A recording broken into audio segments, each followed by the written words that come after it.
Hey YouTube, Untamed here. So forgive me, it has been a good minute since I uploaded my last video to this channel here. As most of you know, I do have a primary channel called Untamed Motors, and that takes most of my bandwidth most of the time. So forgive me for the long hiatus here, but I figured now would be a pretty good opportunity to give you guys an update, as you see by the title, and kind of talk through my whole transition off of active duty. For those of you who don't know, I served in the Air Force for right around 9 years active duty. Now I transitioned to the Air National Guard part-time, so now I'm kind of a weekend warrior, and I absolutely love it.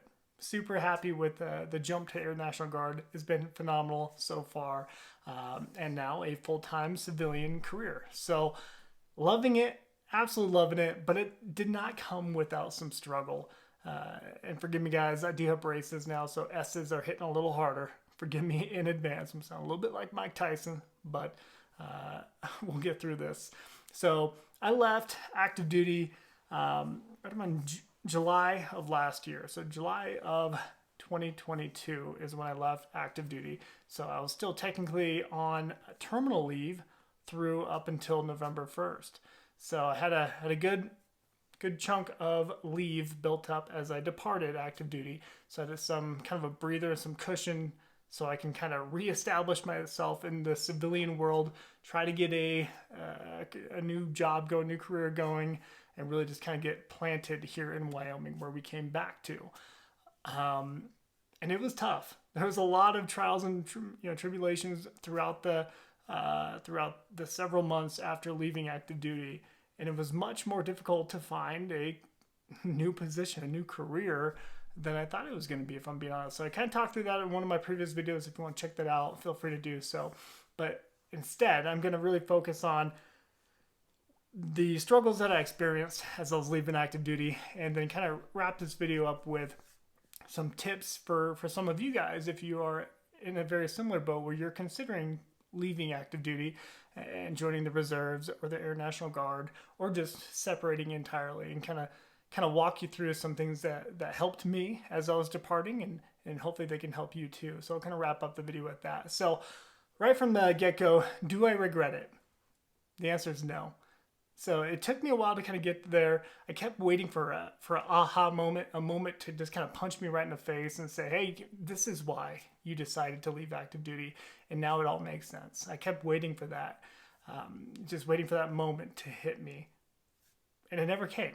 Rather, now that it's been about a year since I left active duty, I look back and reflect, and collectively, all the experiences since departing active duty combined and collectively allowed it to make sense. And what I mean by that, most importantly, is I did not miss a single t-ball game, didn't miss a single soccer game. My daughter going to gymnastics, didn't miss a single practice that she had for that. She did cheer, didn't miss a single thing. Every parent-teacher conference, I was there without any issue with work or anything like that. And that is the biggest piece. I have spent so much time with my family. I got 4 little ones, and that was the driving reason why I decided to depart active duty and go to the Guard, so I can truly set roots, establish some stability in one single spot for my kids to grow up. Get them integrated within a community, let them build these friendships with kids and actually grow up with them. So that idea is something that all of us military folks always talk about and that we always want, but we always kind of wait. Once I retire, we're going to settle down somewhere. But at that point, your kids they're grown up more often than not. More often than not, they're all grown up. And then sure, you're sitting there with a fairly pretty retirement pension coming in and good benefits. But then what? Your kids are gone, and the most important years of your life that you could have spent with them, you didn't miss, but you didn't fully embrace, and you kept telling yourself you would do it once you retire, but then it's too late. So that was my driving reason. I didn't want to regret missing out on these vital years of my kiddos as they grow up. I want to be super involved with them. I want to, go to every single wrestling tournament for my sons. I want to go to every cheer tournament competition for my daughters, and just really be involved. And I want them to look back at their childhood and know that, that their dad made a decision for them. Me getting off of active duty was a dad move, totally. And I want them to know that. And I think they're already starting to see it, which is really cool. So all that to say, I don't want anybody watching this who is active duty and who's been sticking it out longer. I mean, nothing but respect for people who do make that long haul to 20 plus years and do the retirement. So nothing but respect for that, for anybody who does that. I want to make that clear. But for me, that was my driving reason. A lot of us talk about it, but we just never do it. We never put action behind it. I decided to put action behind it. And I think it's very important for me to mention here that I had a phenomenal experience at active duty Air Force. I loved it. I loved the Air Force. It was good for my family. We made it as good as we possibly could. And, and it was always good to me too. I made rank ahead of peers. I always did extremely well, got awards and all that stuff. But it was more so just me having a discussion with my wife and saying, hey, what do we want? What do we see for our family? What do we see for ourselves this next decade or two, right? So we kind of talked it through and we made the very tough decision to Palace Chase, is what they call it, into the Air National Guard, go part-time, and then find a civilian career and set roots. So all that to say, do not regret it one bit. But again, mad respect for the folks who do stick it out for the 20 plus, okay? So one thing I noticed about myself as I was transitioning off was, I didn't realize how stressed out I was. So I didn't think I was stressed at all throughout the 9 years active duty. I didn't think I was. I didn't feel it. It didn't feel stressed out. It was my norm. And it wasn't until I left and I, started a very, a 9 to 5, a civilian position. You don't stay late. You don't work late to impress. You don't do that. You go home when you clock out and do your 40 hours in a week, right? So I didn't realize how stressed out I was until I made the transition. And my wife noticed nearly immediately within the first couple months. She was like, "Holy cow, you are, you're super." Not to say I was ever like unhappy, but she noticed a big shift in me, a positive one. A lot more energy, a lot less stressed out, seemingly a lot less anxious is what she noticed. So it was a good move in that regard.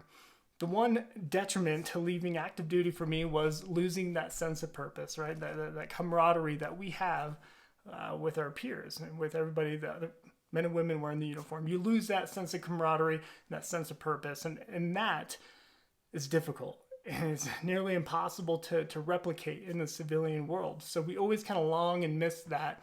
And I've heard it from so many other veterans, and you hear it all the time, but it's true. It is true, and you will realize it as you make the jump.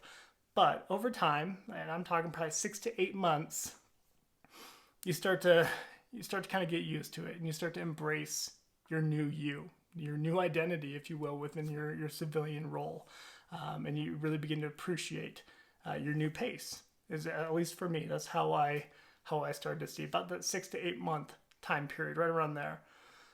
So after all this, even though I left active duty and left a very good paycheck, I was a major working out at the, let's say out in Maryland is where I was stationed out there. And I was making pretty good money. You make great money. You don't join the military to get rich. I think we all know that.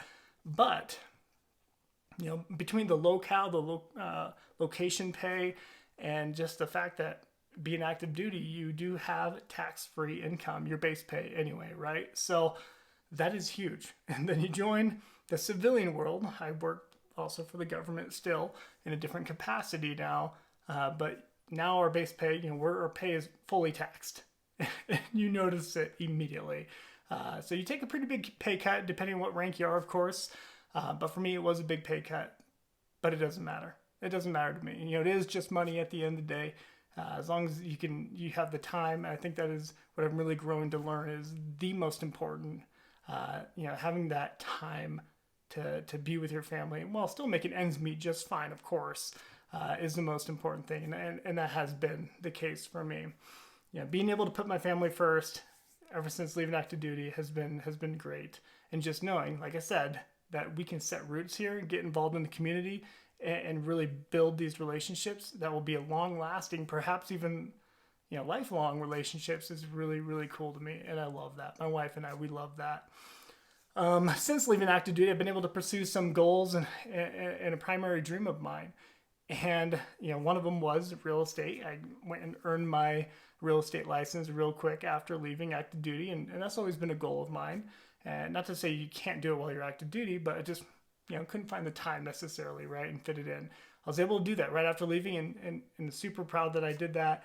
And having been able to, sell a couple houses, doing that between leaving active duty and starting my new career, also with the government. And unfortunately, I did have to hang up the real estate license formally in order to start that new position, my current position. So that was the only kind of bummer. I had to hang that up.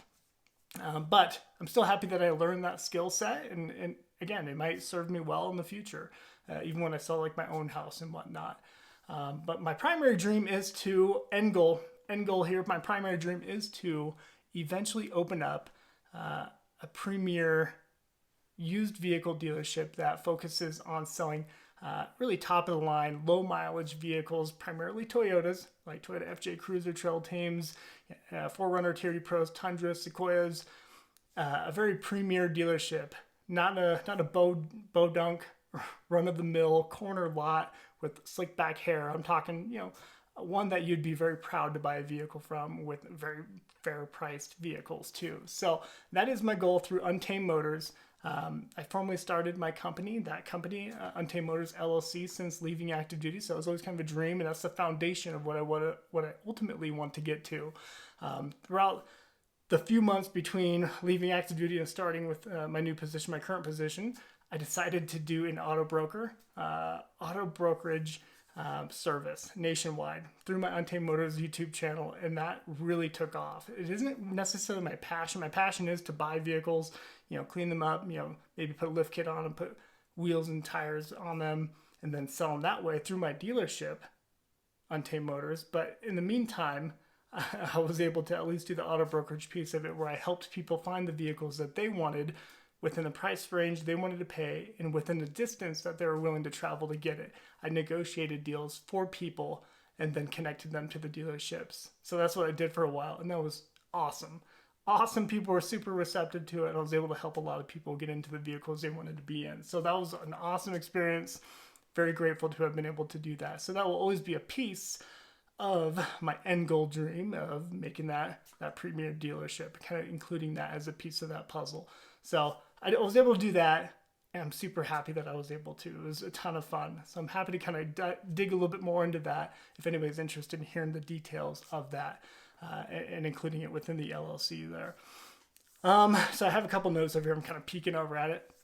I think at this point, it's gotten to a long video here. I'll just kind of wrap up with a couple things to keep in mind if you are active duty and you're considering leaving, separating from the military entirely, or jumping to the Guard or the reserves.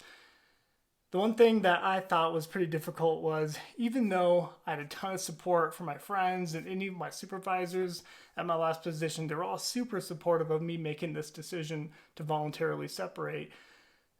Even though they're supportive, you will feel alone in the process. They'll support you and they'll sign any kind of paperwork you need, of course, to get your ball rolling. But you will feel very much alone, and I did not think that was going to be the case, unfortunately. But the more people I talked to who made the similar decision of pals chasing out of the active duty into the Guard or reserves, they too experienced a very similar thing. And the more I think about it, the more it makes sense. I mean, you got a bunch of people who are still serving. They're your friend, they want to support you, but they don't know anything else either. They don't know anything different either, for the most part. The people that surround you are people who, have worn the uniform, and that's all they know, right? They don't know anything else. And because of that, it's hard for them to truly empathize and truly understand how you could come to that decision fully. They'll respect it, of course, but there's no empathy involved in it, and it can be pretty tough.